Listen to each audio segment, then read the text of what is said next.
Almost 2 decades later, the records still stand. 1,808, most yards by a rookie. 248, most yards in a playoff game. 2,105, most yards in a season by any back in NFL history. Eric Dickerson was the most feared man in the National Football League. Whenever you played him, he seemed unstoppable. It's hard to find a back like me. I mean, it really, and that's not like being boastful. It's hard to find a big, fast back. A record 7 consecutive seasons with more than 1,200 yards.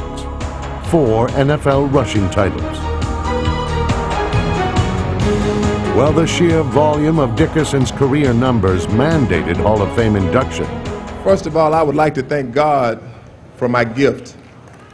It is just as certain that he remains an outsider, always on the fringe in any discussion of the NFL's greatest running backs. The most dynamic back of his era, and arguably the most explosive back of any era, Dickerson has not inspired transcendent memories in the collective consciousness.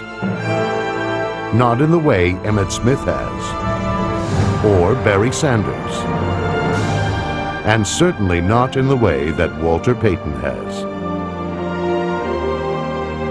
I've never really gotten the credit that I think I really do as a football player, which, you know, for different reasons. I never even got it after 2,000-yard season. I never got it at that point. And a brand new single-season rushing record for the outstanding star from Southern Methodist. Eric Dickerson, to me, was I put him right there in the caliber of football player that Walter Payton was. And I think the reason why his name is so seldom mentioned when you talk about great backs is because of some of the controversial things that happened during the time that he played.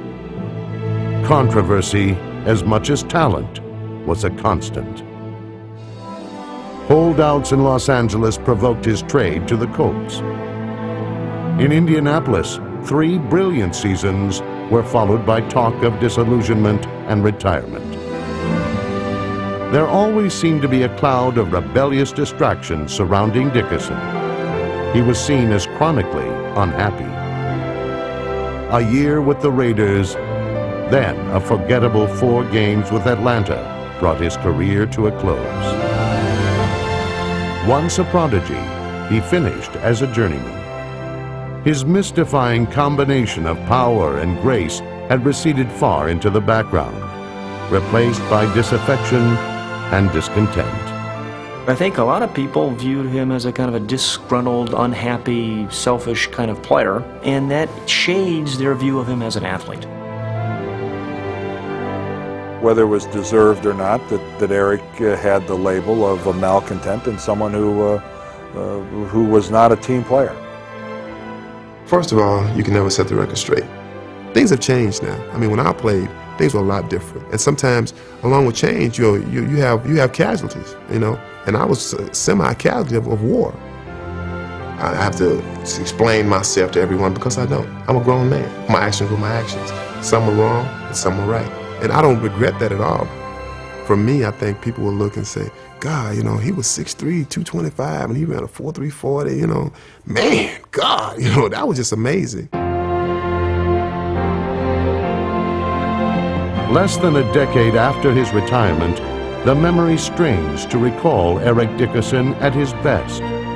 The upright running style, the long, graceful strides, the deceptive wave of elegance. Perhaps that is the biggest shame of all. Dickerson up the middle, cut to the 10, he's at the 5.